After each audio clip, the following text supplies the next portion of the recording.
India cinema పట్ల అభిమానం విషయానికి వస్తే అసలు ఇండియా సెకండ్ టు నన్ అనొచ్చు. ఇండియాలో ఉన్నంతగా సినిమా పిచ్చి బహుశా ప్రపంచంలో ఎక్కడా లేదు. ఈరోజు సినిమా ప్రేమికులందరికీ చాలా ముఖ్యమైనటువంటి రోజు అని చెప్పాలి. ఎందుకంటే ఈ దేశంలోని మొట్టమొదటి మాటలు ఉన్నటువంటి సినిమా, అంత మటుకు అన్ని కూడా సైలెంట్ మూవీస్, మూకీ సినిమాలు వచ్చేవి. మాటలు ఉన్నటువంటి మొట్టమొదటి సినిమా అలమారా 1931 ఇదే రోజున రిలీజ్ అయింది.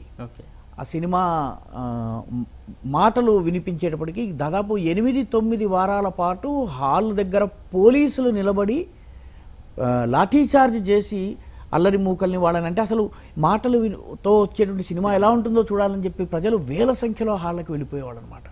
ఇది బొంబాయిలోని మూవీ టౌన్లో రిలీజ్ అయింది. ఇది అర్దేశిరి ఇరానీ, అతను ఒక పార్సీ, ఆయన ఈ సినిమాని ప్రొడ్యూస్ చేశారు. మొట్టమొదటి సినిమా మూకీ సినిమాని దాదాసాహెబ్ ఫాల్కే, రాజా హరిశ్చంద్ర ప్రొడ్యూస్ చేస్తే మొట్టమొదటి మాటలు ఉన్నటువంటి సినిమా టాకీ.